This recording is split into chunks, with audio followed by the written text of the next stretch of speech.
If you like wine as much as I do, then like me, you've probably been searching for a way to tie wine and IT together. And believe it or not, I may have found it. And it just may be the secret to creating an amazing IT culture. Hi, I'm Charles Araujo, and you're watching the TransformIT show, presented by the Intel IT Center. Today is going to be a fun and casual episode. A few weeks ago, I sat down with Frank Wander. Frank has had a fascinating career that led him from being a turnaround CIO at one of the largest companies in the US to becoming the author of a book called Transforming IT Culture. And what he has to share with us about the importance of culture and how to look at your team differently may surprise you. If you're watching this episode at airtime, don't forget to participate in our live Twitter chat. Use hashtag ITChat to participate. And if you're not, make sure you catch the next one live so that you can join in the conversation. Okay, here we go. It's time for wine, culture, and people to come together.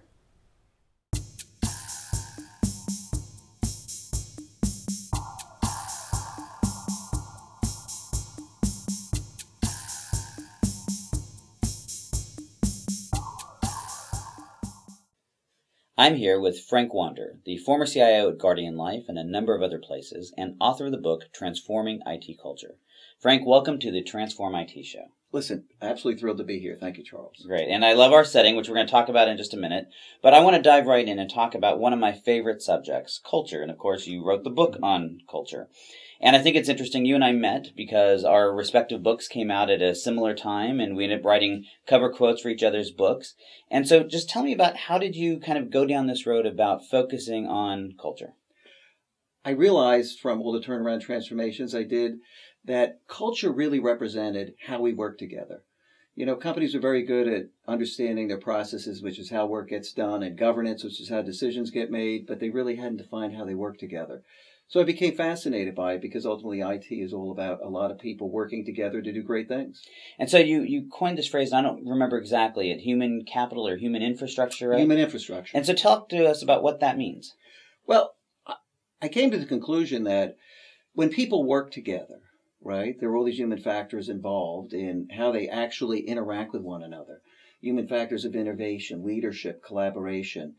And I realized companies had great tools to gain insight into how their networks were working, their computers, even the building, management system that would check on the elevators. But for the human infrastructure, there was nothing because, they're just disposable parts in most companies. I think it's interesting. Obviously, I spend a lot of time talking with CIOs. You have been a CIO for a long time. And it's kind of like there's this weird thing when it comes to culture. We all talk about it.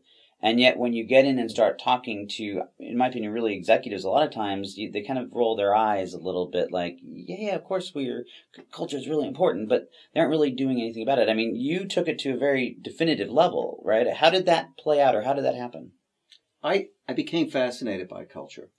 And as I dug into the human factors, I realized that there were so many different factors like expectations, meaning, all the things that drive collaboration, which are pro-social behaviors and others, that just don't have to be an accident. You can design all this stuff into the environment. And I became very interested in culture by design, really. And more importantly, what are those human factors that really drive great success?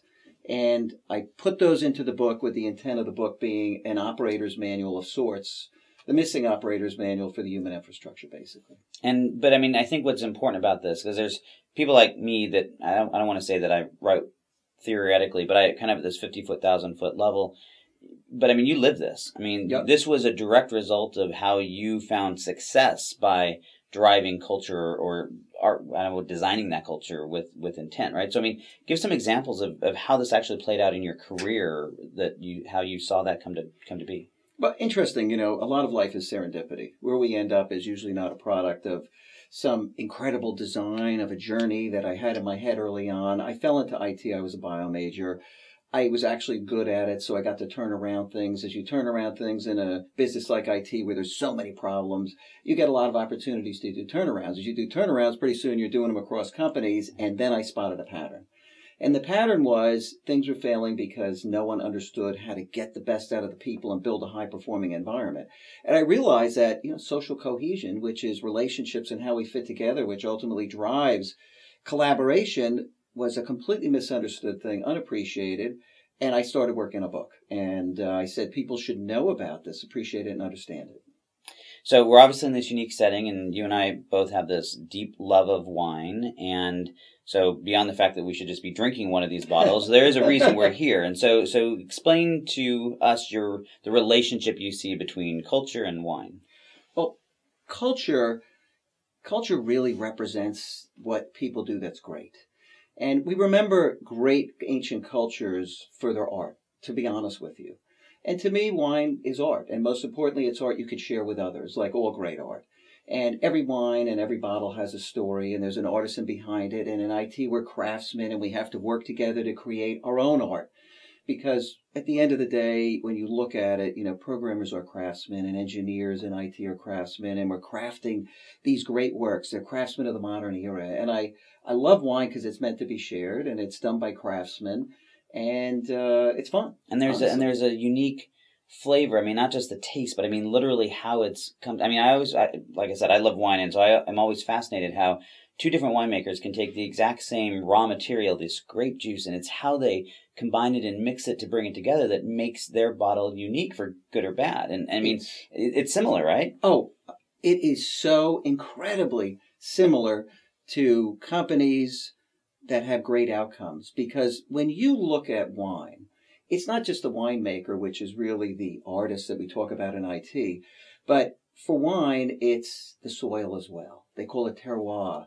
And for people who are working in an environment like a corporation, the soil is that culture and that environment that they're working in. So you could take great grapes and you can make terrible wine by putting them in a bad location. You could take great talent and have horrible outcomes by putting them in a very bad culture, because the soil's conductive and the culture is conductive.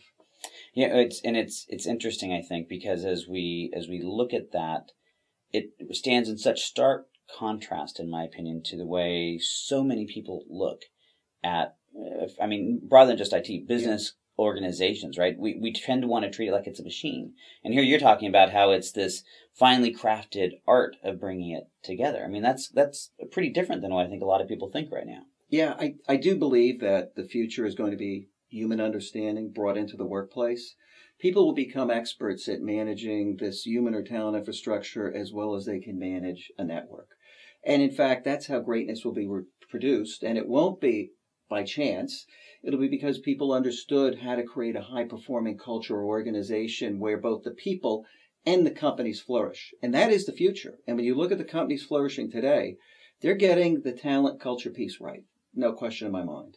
And I think it's interesting, too, because I think we've been talking, GE brought forward this idea that human resources was a strategic differentiator. But I think in a lot of ways, we've still been treating that from the perspective of go hire the right people, get good incentive plans. But you're really talking about a much deeper level of this, of literally treating them with a discipline that we might treat our quote-unquote other infrastructure, but without dehumanizing it, right? I mean, I think that's interesting. I have a weekly newsletter that goes out. It's called The Rehumanization of Work. And that is, in fact, what's taking place. During the industrial era, we took the craftsmen of the prior era and dehumanized them by putting them into these industrial environments where we value them for their hands and being able to turn apart on an assembly line.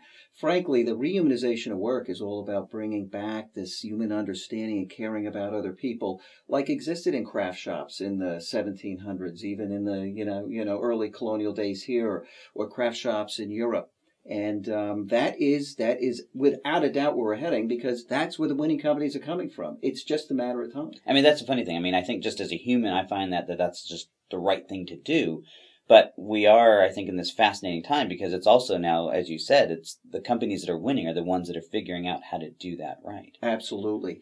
So a lot of it today comes down to getting leaders who innately know how to do this. If you look at what Google did, for instance, the founders cared about people deeply, but they also went to visit SAS, which was one of the best companies to work for, to say, what do you do that makes your place so great? And you have such great talent, and the talent produces, and they took those practices, embellished them, and that became Google.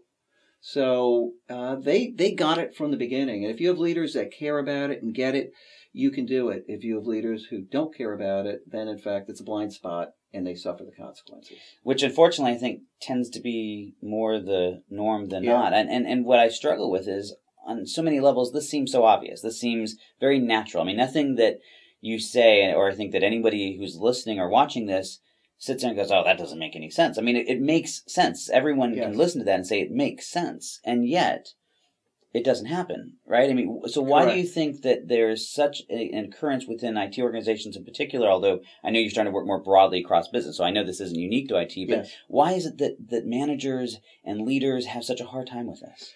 And that gets to the basic question, which is, why did I even have to discover this?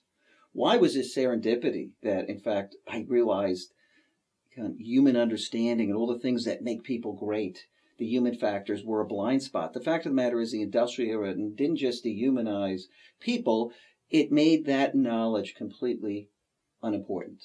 And therefore, as the modern corporation evolved at the turn of the century until today, it was a blind spot to the point where we call talent human resources, because you needed a lot of resources to run a factory, including talent. So at one time it was personnel, but we actually said the truth. Eventually, it was like the 1960s, they became human resources. And those resources are no different than the energy and the other raw materials you needed to run a factory. Right. So I want to turn this a little bit more personal. Sure. So you've gone through this career journey of your own, and you've gone through this, the different challenges that many of us have that have kind of come up in the IT space. Was there any specific moment that began to crystallize this for you, where there was just this light bulb that went off and said, oh, I'm understanding now why this is different? I'd become a CIO at a company. I'd moved. I was working at one company. I got a job to come in and do a turnaround transformation at a corporation of a division. And I walked in and I quickly realized that the problem, once again, was the human infrastructure was broken. So this wasn't a problem isolated to one company. This was much broader. And I realized that at that moment in time, it was a blind spot, and I needed to dig into this. And I bought every book I could get my hands on to start reading about all different aspects of, talent and what have people written. Howard Gardner's book on multiple intelligences, Daniel Goleman's book, EQ. I was fascinated by humans and living things because I was a bio major. And it fit very well with me because that's what motivates me and drives me anyway. So for me, it was a fun part of the job. Now, did you see that blind spot in yourself? Was this something that you had to start by identifying, hey, this is something I need to change within myself first? I realized that I was employing practices and frankly, I was just doing it innately. I knew we had to have fun. I knew we had to collaborate and get along. I knew, in fact, if you set high expectations, somehow I knew it, that people rose to it. I guess over time I had witnessed that this stuff worked and began employing a set of tactics. And when I dug into it, you find out that there's probably 80 or 90 years of research in industrial organizational psychology and other things that make it very clear that this worked because it is a science, and that science has failed to be applied in the workplace, unfortunately. Yeah, and it's actually very old science, right? I mean, Yes. I think we have research that goes back, but I mean, I'm also a fan of kind of the classical. It goes back a long way. I mean, we've known these elements about human nature for a very long time. You bet. There's really no mystery to it. There's a lack of education and understanding. I think it's been very trivialized and made unimportant, even at a moment where, Gallup says 71% of the people are disengaged at work, 30% are actively disengaged, 71% are... I love that. What does actively disengaged mean? I mean, like, You're actually literally going out and trying to undermine everything? I think the actively disengaged is, I really hate the place. And, the disengaged one would be, I'm really not motivated. Right. I don't think they've gotten to the level of complete disgust. Which is active disengagement. We were just hosting a client advisory board meeting for a very large company, and one of the things that the CIO, as he presented, said that he gives people the option when they're responding to their urgency of how frustrated they are with the process. Yeah. One of the levels that they can literally choose is just kill me now. Right? I love it. Because I think it is. I mean, we have to acknowledge that yes. We are creating environments that people literally get to that point. And if you don't respond to it, if you don't acknowledge it, they do just completely turn off. And in reality, there is a sixth sense of leadership. And, I've been interviewed on the sixth sense of leadership. And the fact of the matter is, as a leader, you must know the baseline kind of behavior or operating state of everybody. And to the degree you can, and you should notice changes, and you should go up to people and say, hey, you're looking a little down today. Or, you don't seem motivated, and dig into it and find out what's going on, because that's the equivalent of one of your servers shutting down completely, which the alarm bells would go off and you'd run around and be very worried about it. But because it's just part of the human infrastructure, we don't care. It's interesting you said it, because I think that the analogy of saying that, well, if one of our servers was doing this, we wouldn't ignore it. Oh, we'd care deeply. Right. The alarm would go off. Right, exactly. Now, but what I find fascinating about that is, on the one hand, that feels like it's dehumanizing, right? It's like, oh, well, they're just a machine. But on the other hand, what I think it points out is the fact that our natural inclination is to say that that's not worth my time. I don't have time and energy. Correct. That's not productive or profitable to go spend that time. Just do your job, right? And so you're kind of looking at it differently, that this is your most important asset. I don't want to put words in your mouth. Most important asset. The people are assets. They're not expenses. Now, we could get into a long discussion on talent assets and talent expenses. Certain parts of talent are always being commoditized. But the people that count are assets. And you better understand where your assets are, and you better care about them operating at peak performance. And it's very simple to go over and say, empathy is noticing, right? And compassion's responding. Just to be a little empathetic and say, you look a little bit down. Can I help you? And you probably can't. Maybe you can. But just by asking, their mood goes up, and therefore their productivity goes up. And by the way, that's proven by research at Wharton University. And isn't that ironic, right? So Yes. By viewing it as an asset, which is kind of the opposite of what we're talking about, we're actually creating a much more human environment in which people respond and react positively, right? I mean, Correct. It's correct. So going back to this moment at whatever point it was in your career where the light bulb kind of went off. Yeah. How did you react to that personally? What did you do differently once you kind of uncovered this secret? I became very motivated to learn everything I could about it, and to try to understand it and realize that whatever I was doing, I could improve on it, for sure. Because if it was serendipity that I landed in this job, and it was somewhat serendipitous that whatever my personality type is, it matched the needs of that creative work environment. In fact, I realized I could do it better. So I became very, very driven to research it, dig into it, and try to employ new tactics to understand it better. Were there any specific tactics that because I think there's sometimes this idea that it's like, oh, well, I need to be better at something, yes. right? But that's sometimes hard to do. It's like waking up every day and saying, I'm going to be happy, right? Yes. But sometimes it's easier to say, well, I'm going to do this specific thing. Was there anything specific when you say about specific tactics or actions that you started to put in place? I'll give you an example. I realized that the mood or social climate was incredibly important, and I realized that there were human factors that were taking it down. So I began to map in my office what I saw as the organization and kind of a heat map of the place in terms of, what was the mood as I went through the place? Was up or down? And if I found moods down or changing, I wanted to dig in and do something about it. I also would, do maps of relationships to try to understand what the state of relationships were. So if, I came to a meeting and I saw two people at opposite ends who I didn't think should be sitting that far apart, and repeatedly there was a lot of social separation, I knew there was a problem there. And I might go up and say, hey, you guys not getting along? What's cooking? Because them not getting along meant an awful lot of stuff that had to be talked about and happen on a project wasn't happening. So they must have had a falling out. And I need to know that. And I would dig in, because if those two parts of the infrastructure need to work together, guess what? You better dig in and get it working. I mean, it's what I find so fascinating about your work, of how you are taking this very deliberate, almost scientific view of this very esoteric thing that is hard to understand. And I think that probably appeals to a lot of people in IT, because it helps make it a little bit more tangible. I mean, was that just naturally where you went with it? I mean, because I think it's a little bit unusual. That's where I went with it. And, as I moved on, I began to talk about this stuff in town hall meetings. I actually had town hall meetings where I brought up a picture of the brain and talked about, this is the tool we're going to use. And, the limbic system is a threat sensor, and you could turn this piece of equipment off if you treat this other person in an antisocial way, or you threaten their survival. And we want all of the equipment working the best possible in this place, so we're going to collaborate. Yeah, I made this part of the mission, at least for me. So you've been leader of, I don't know how many people know Guardian Life, but a very large Fortune 100, I think, company, right? I mean, Fortune 200. Okay, but a big place, right? Place, large staff.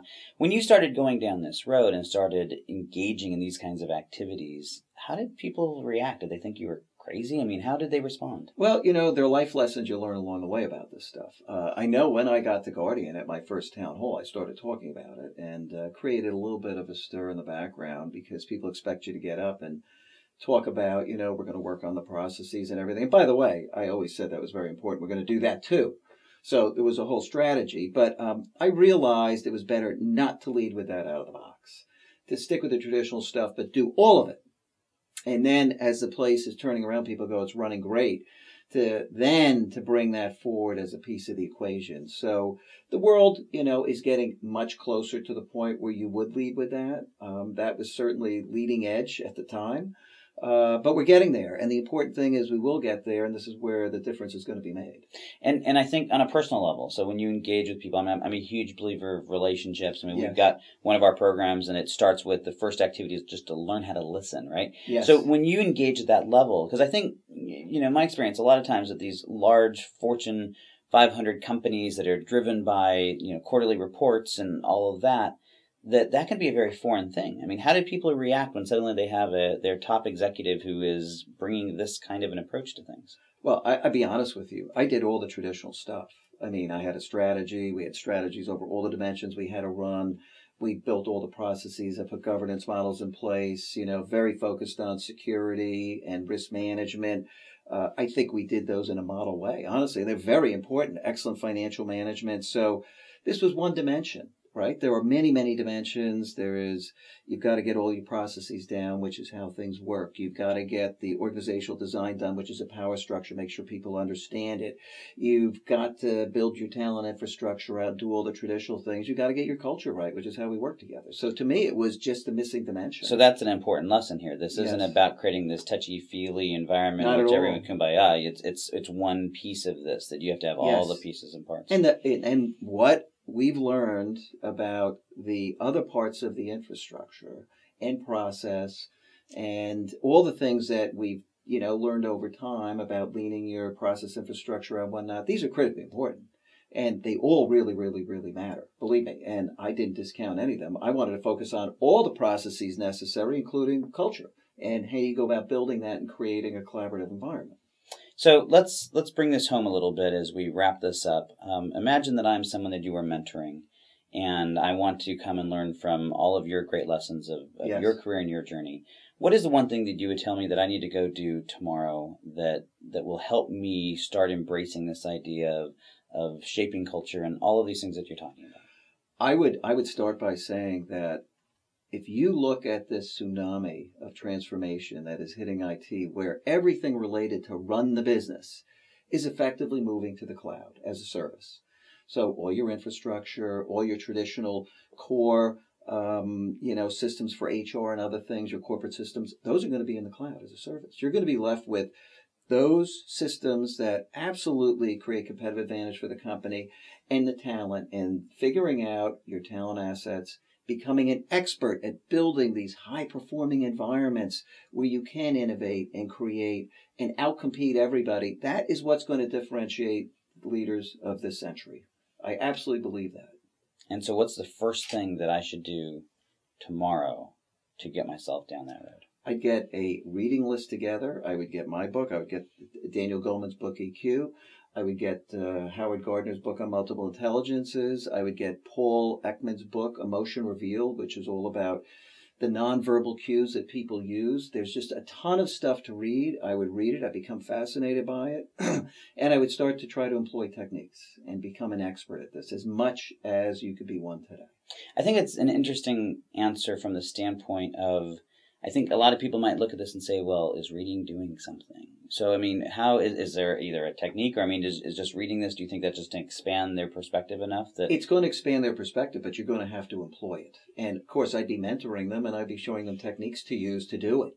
So it wouldn't be a simple matter of saying, hey, I'm going to delegate this assignment to you, good luck. Mentoring is teaching. And, So should they go try to find a mentor? Would that be something that you might do? I would think so, yeah. Somebody who is absolutely great at managing this. They could learn a lot. I learned a lot along the way from people I worked for. And in a mentoring relationship where you don't work for them, they could be totally open and honest and you could be vulnerable. That's very powerful. Interesting. Well, Frank, this has been a fascinating conversation. I do hope people follow up on what you're saying Yep. and read all of these books. In fact, maybe you can give us a list of those and we'll put them in the show notes here that That'd be people can great. actually go I'll through do that. And I think it's a fascinating journey, and I think you're a great lesson in that. So thank you very much for being on the show. Thrilled to be here, and thanks for having me. Wasn't that a fascinating and refreshing look at culture? What I love most about Frank's perspective on things is how he sees human infrastructure as an asset. But rather than that perspective being dehumanizing, it's the exact opposite. By seeing people as our most important asset, we are challenged to cultivate and protect that asset by treating people as humans rather than machines. I think it's a very refreshing perspective that might take you years to really dig into. If I can sum up his advice to all of us, it's that you need to be prepared for the massive changes that are coming and that will demand expertise in creating high-performing, highly innovative environments. And to do that, you need to start educating yourself on culture and on the emotion that drives each of us and our organizations. And you need to start putting that knowledge into action right away. But the first step is to be willing to accept that each of us must be in a constant state of learning, and that the most important things that we must be learning today have little to do with technology and everything to do with people. So that's your challenge. How can you begin or continue your lifelong learning journey and begin learning more about what drives each of us as humans? If you're watching this live, share your morning action with all of us right now using hashtag #ITChat, or post your morning action in the comment section here. Also, don't forget to take advantage of the many resources available to you. You can start at the Intel IT Center at www.intel.com/IT Center. And you can also check out all of our programs at the IT Transformation Institute at www.transformingit.org. Finally, in addition to reading Frank's book, which I hope you do, I hope you also read my book, The Quantum Age of IT, Why Everything You Know About IT is About to Change. If you haven't read it yet, well, our friends at Intel have made it easy for you by making copies available at 50% off the normal price for all viewers of the show. And if you're one of the first to register for the next show, you can get your copy for free. So that's a wrap on today's episode of the Transform IT Show. Thanks for joining us, and make sure you join us 2 weeks from now to participate in our live chat while you watch the episode. I'm Charles Araujo, and together we can change the world of IT.